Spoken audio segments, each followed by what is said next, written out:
Hello everyone भक्तपुरको जुजु धौ कसलाई चाहिँ मन पर्दैन होला त हजुरहरूले चाहिँ घरमै बसी बसी भक्तपुरको जस्तै एकदमै स्पेशल जुजु धौ चाहिँ बनाउन सक्नुहुन्छ घरमै बनाउनु पनि एकदमै सजिलो छ म चाहिँ हजुरसँग एकदमै डिटेल रेसिपी सेयर गर्नेछु र पसलको जस्तै नै बन्छ घरमै बनेको त एकदमै फ्रेस पनि हुन्छ केही केमिकलहरू पनि युज गर्दैनौँ ल अब रेसिपी स्टार्ट गरौँ है त मैले चाहिँ आज 2.5 लिटर दही बनाउँदैछु त्यही भएर मैले चाहिँ यहाँ 3 लिटर दुध लिएको छु हाफ लिटर चाहिँ हामी बोइल गर्दै गर्दै सुकाउँछौँ यसलाई र त्यस्तै गरी मैले चाहिँ यहाँ माटोको भाँडो पनि लिएको छु यसमा चाहिँ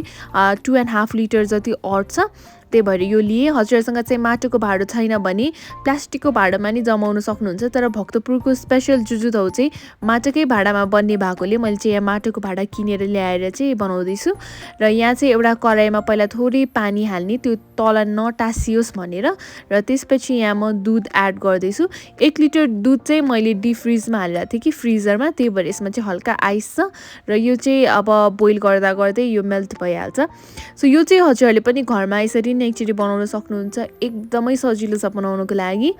र त्यसपछि चाहिँ अब मैले यहाँ दुध हालेँ ग्यासमा हजुरहरूले चाहिँ ग्यासलाई मिडियम टु हाईमा हाल्न सक्नुहुन्छ र यो जुजु धौमा चाहिँ एकदमै स्पेशल फ्लेभर दिनको लागि मैले चाहिँ यहाँ 4 वटा जति सुकुमेल पनि एड गर्दैछु यसले यस्तो मिठो फ्लेभर दिन्छ यो जुजु धौलाई तर कोही कोहीले अब नमन पर्ने पनि हुनसक्छ मन पर्दैन भने चाहिँ हजुरहरूले स्किप गर्न सक्नुहुन्छ यो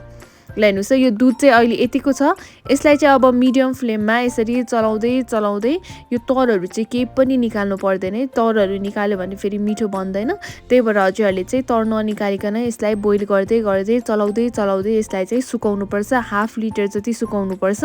जुजु धौ एकदमै मिठो हुनेको मेन रिजन भनेको यो दुधलाई चाहिँ मजाले यसरी सुक्ने गरेर पकाउँछौँ र त्यही भएर चाहिँ हल्का बाक्लो हुन्छ हजुरहरूले चाहिँ यो दुधलाई मजाले हल्का बाक्लो नहुन्जेलसम्म पकाउनु भयो भने चाहिँ यो दही पनि अलि पातलो बन्छ र त्यस्तो मिठो बन्दैन तर भक्तपुरमा बनाउने जुजु धौको चाहिँ एकदमै धेरै बोइल गरेर दुधलाई मजाले बाक्लो बनाएर बनाउने भएको रिजनले चाहिँ यो चाहिँ एकदमै मिठो हुन्छ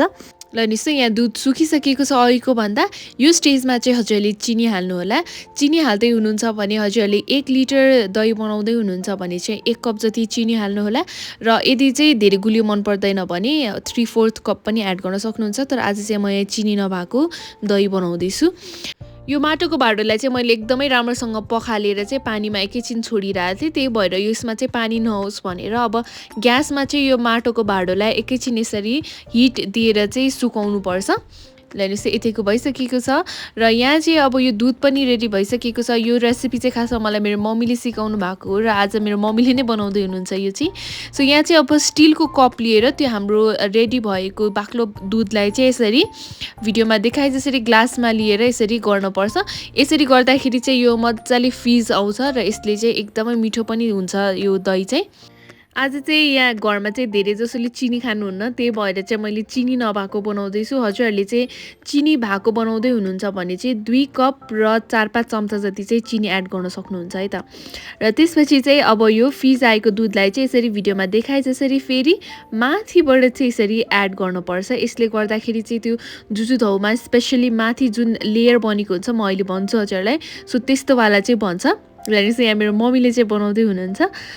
हजुरहरूलाई चाहिँ जुजु धौ एकदमै मनपर्छ भने काठमाडौँतिर हुनुहुन्छ अथवा विदेशतिर हुनुहुन्छ भने पनि यो भिडियो हेरेर चाहिँ जुजु धौ घरमा एकदमै सजिलोसँग बनाउन सक्नुहुन्छ यो माटोको भाँडोमा चाहिँ सबै दुधलाई नहाल्ने आधा कप जति चाहिँ दुध चाहिँ बाँकी नै राख्नुपर्छ अहिले माथिबाट फेरि हामी एड गर्छौँ र अब यो दुधलाई चाहिँ हल्का सेलाउन दिनुपर्छ किनभने तातोमै हामीले फिज ल्याएर चाहिँ यसमा हालेको थियो र औँला हाल्दाखेरि तातो नै छ भने चाहिँ नहाल्ने 15-20 मिनटपछि चाहिँ औँला हाल्दाखेरि हालिरहन सक्नुहुन्छ मन तातो दुध भइसकेपछि मात्र यो स्टेप गर्नुपर्छ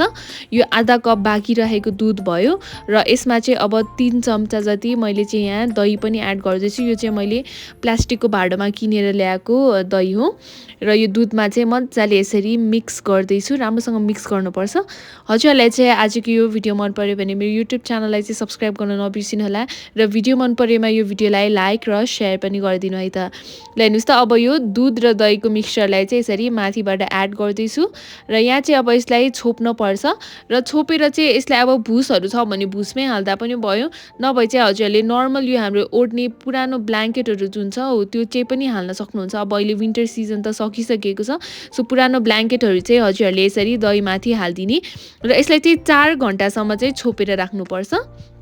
मैले चाहिँ यहाँ 4 घन्टा हालेको थिएँ र 4 घन्टापछि ल हेर्नुहोस् त यो यतिको भएको छ। र यसलाई चाहिँ अब निकाल्ने बित्तिकै चाहिँ फ्रिजमा हाल्नु हुँदैन। यो अहिले हजुरले छाम्नु भयो भने चाहिँ एकदमै तातो पनि हुन्छ र यो हेर्नुहोस् त यो अलि सेकी पनि छ। यसलाई चाहिँ अब हजुरहरूले 1-2 घन्टा चाहिँ बाहिरै रुम टेम्परेचरमै छोडिदिने र त्यसपछि चाहिँ रातभर फ्रिजमा हालिसकेपछि ल हेर्नुहोस् त अघि कति हलिरहेको थियो भने यो चाहिँ भोलिपल्ट हो है। भोलिपल्टको बिहान चाहिँ मैले फ्रिजमा हालिरहेको थिएँ, फ्रिजर चाहिँ होइन, फ्रिजमा हालिसकेपछि ल हेर्नुहोस् त यो हाम्रो एकदमै स्पेसल जुजु धाउ रेडी भइसकेको छ। हजुरहरूले पनि घरमै यसरी नै बनाउन सक्नुहुन्छ। माटोको भाँडो छैन भने प्लास्टिकको भाँडामा पनि बनाउन सक्नुहुन्छ। र हजुरहरूलाई केही क्वेसन छ भने चाहिँ हजुरहरूले तल कमेन्ट सेक्सनमा पनि लेखिदिन सक्नुहुन्छ। त्यो फिज जुन चाहिँ हामीले माथिबाट हालेको थियो हेर्नुहोस् त त्यो माथिको लेयर एकदमै यसरी बन्छ र एकदमै क्रिमी बन्छ। हजुरहरूले पनि यो रेसिपी एकचोटि ट्राई गर्नु है त। Thank you for watching.